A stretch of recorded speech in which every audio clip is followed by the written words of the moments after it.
Hey everybody, welcome back to Asagao Academy, where we just met Satch in the library and he gave me a wonderful, wonderful book. I think it's wonderful. I couldn't have gotten any better. Not only was Satch impossibly kind, but being around him felt easy, refreshing, like being doused in the midst of a waterfall. Oh gosh, what was I thinking? My cheeks hot. I left the library, two surprisingly heavy books under one arm. I settled into bed, eager to get started with my new reading material.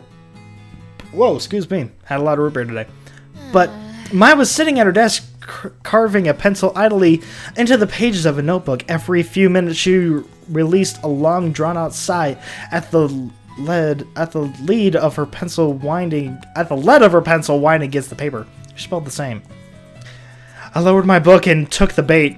Is something wrong, Mai? She let out another dreary sigh. I hope Jared notices me this year. Does Jared know you like him? Maya whirled around in shock. What? I don't know how to say that. I don't like Jared. Oh, I closed my book and set it aside, deciding to play along. Well, have you at least tried talking to him? No, I mean, I have before. Why don't you try again? She bobbed her head from side to side, considering this like it never crossed her mind before. Yeah, maybe I could do that.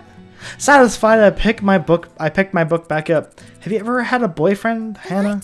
Huh? Me? No, never. Really? Never? Never.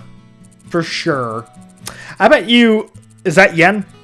10,000 yen that you meet a totally cute boy here in the fall and in love. Oh, that... I can't... I bet you 10,000 yen that you made a totally cute boy here and fall in love with him by the end of the school year.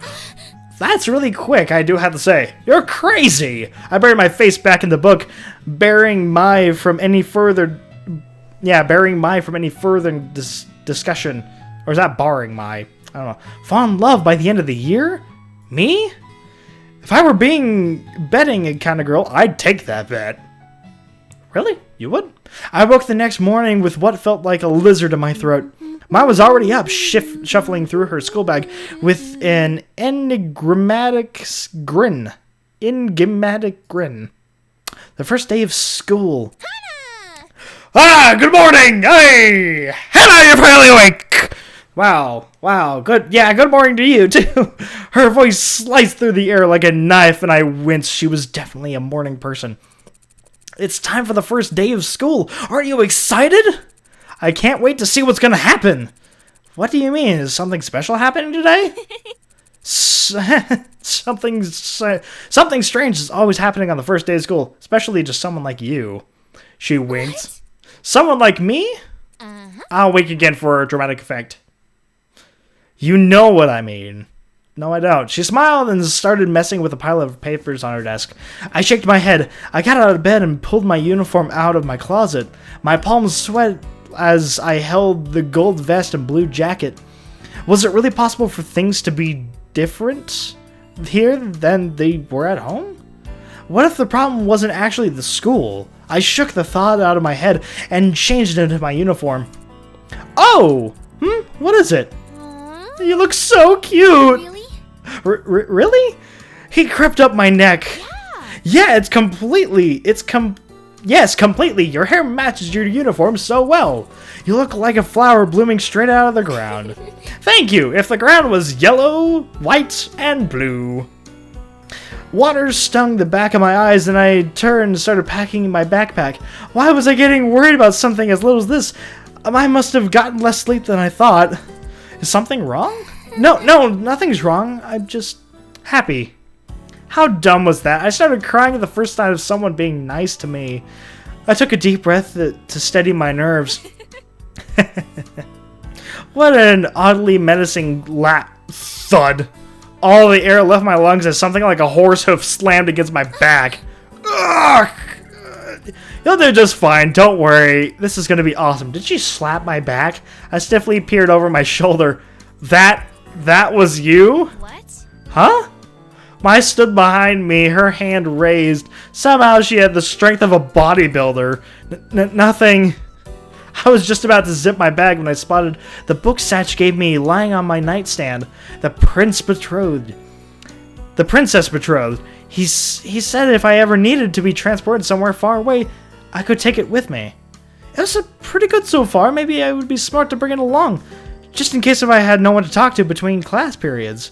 Would I need it for my first day of class? Oh, is this really important? Is this truly important? Okay, well, I guess you could take. Oh wait, how much room do I have in a backpack? Do I even have a backpack? That's right, I only have a suitcase. How many books do I have? I'll take it anyway. I'll take it just in case if I meet him, then I can go, hey, I have the book with me. I've been reading it. I put it into my already overfull bag. Oh, crap. I wish I would have seen that before. Oh, this is going to be painful. It never hurt to be prepared, right? Well, that's true. You ready? Yeah, let's go. Stick with me and you'll be fine. Mai opened the door and together we stepped into the hallway, merging into a steady flow of chittering girls and fruit-flavored perfume. Okay. Oh, Mai, I did not know you lived on the same floor. No way, really? That's awesome. I'll be able to chat up. Whatever happened between you and the river of girls shifted as we headed down the stairs. Suddenly I found myself surrounded by a bunch of people I didn't know. Oh, wow, what a jerk he turned out to be. Mai's exclamations faded into the buzz of voices in the air. Oh no. What would I do if we got separated? Anxiously, I searched the crowd of girls for Mai, but I couldn't find her. Everyone was dressed in the same Asagao uniform. It was difficult to tell everyone apart, and being so short really didn't help the situation. As we turned to the last corner down the stairwell, I saw a flash of red hair a little ways in front of me. Mai? I reached between the two girls and tapped her on the shoulder. Oh, hi, other girl. I don't know. Huh? Oh, who are you? The girl's eyes flashed almost like a jolt of electricity shot through them. I'm sorry, I thought you were someone else. She said nothing and turned away. Before I knew it, I stood outside the Prim house watching the flow of girls disperse across campus. Mai was nowhere to be seen and I couldn't even hear her chirpy voice. Oh man, I took a deep breath, biting my lip. This wasn't a big deal. I could go to class alone. But I didn't even know where the building was.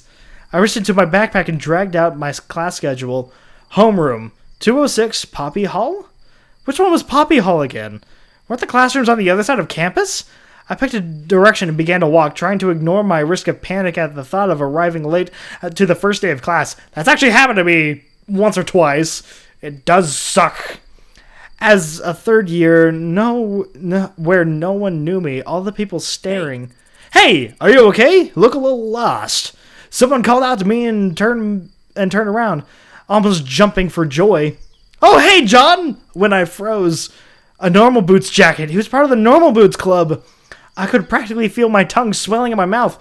If this was a Normal Boots Club member, I had to make a good impression. He was one of the founders, right? Then he must be JonTron. Yeah, I'm new. I don't know where Poppy Hall is. Ah, you're a freshman? Not a problem. My class is in Poppy Hall. I'll walk you there. Really? Really? That would be wonderful. Thank you. I don't know what voice to give him. Was this really happening?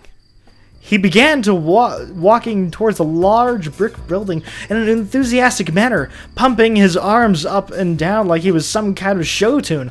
I fell into step behind him. Or beside him. I didn't notice it when Mai pointed him out to me yesterday, but JonTron had big brown eyes and a warm-looking face. He was basically a human puppy. It sounds adorable. I glanced up at him out of the corner of my eye. A bird? A bird on his shoulder? It's scary. Birds always made me uncomfortable. Something about the ease with which they could poke out someone's eye. Is something wrong?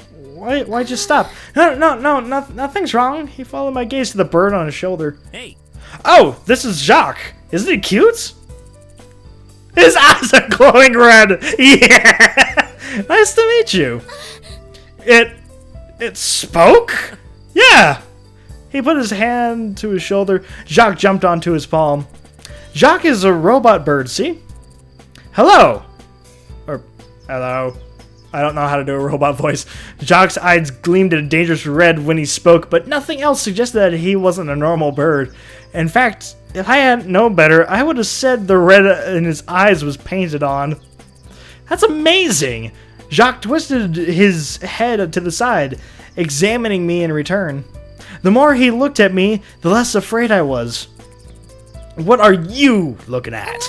What? Nothing, I'm sorry! Oh, yeah, Jacques can be a little sassy.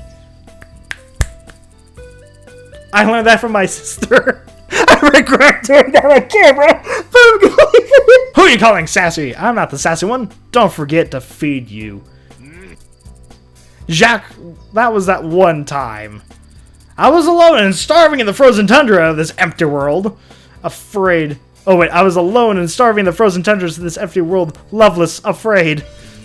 Ignore him. I've been bringing him with me to the drama club. He's been taking a little too well to it. I see how it is. Shut me out like I have nothing to add to the conversation. Jacques retook his place on John's shoulder, this time facing away from us as it miffed. We resumed our walk towards Poppy Hall. I'm JonTron, by the way. Call me John. Hannah, nice to meet you. Hannah? That's a cute name. Thank you! So, how long have you had Jacques? Since middle school. We've been together for 4 years now. Ain't that right? I'm not listening. Yeah, well, I love him to death. I don't know what I'd do without him. It seems like life would be a lot easier without him, but who was I to say? We arrived at the brick building. A white sign surrounded by poppies declared it to be, unsurprisingly, Poppy Hall. Which room are you in? Room 206. Really? Seriously? Yes? That's my homeroom. Well, we're in the same class. John laughed and clapped me on the shoulder. Wonderful. I guess I'll be seeing more of you then, right? Right. Together we entered Poppy Hall. Poppy Hall was lined with fluorescent lights and Asagao blue lockers. The lack of students milling around in the hallway indicated that we were a bit late. We ran up the stairs and made it to the classroom just as the bell rang. My heart caught in my throat. Thankfully, the teacher hadn't come yet. Instead, the students clumped into tight pods and milled around the classroom, catching up on vacation news. Thank you so much for showing me the class, John. See you later. No problem. I'll see you around. I'll see you around. He waved and disappeared into the wriggling mass of students. I glanced around the room looking for an empty seat. Hannah! My peeled herself out from between a cuddling couple. Was that JonTron you were just talking to? JonTron? Yeah! Isn't it awesome? My eyes widened and I couldn't help feeling a little smug. I realized I didn't know the way to class after you and I got separated, and he offered to walk me. Maya emitted a high pressurized squeal. JonTron walked you to class? Oh my gosh, you have to tell me everything. Everything. She grabbed me by the wrist and pulled me to an empty desk in the back corner of the room right next to the window. I saved you a seat. I slid in and took off my backpack, holding it up to the side of my desk. I was a little bit worried the books inside were too heavy for the bag to handle, but so far it held up well. And that's actually all the time I have for this episode. So, thank you for watching. I really appreciate it. Please like, subscribe, leave me a comment. I'll be reading them and responding. And I will be seeing you later.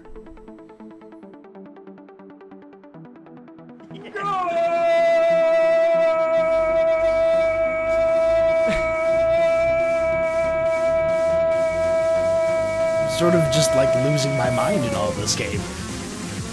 Well, hi to you too, good sir.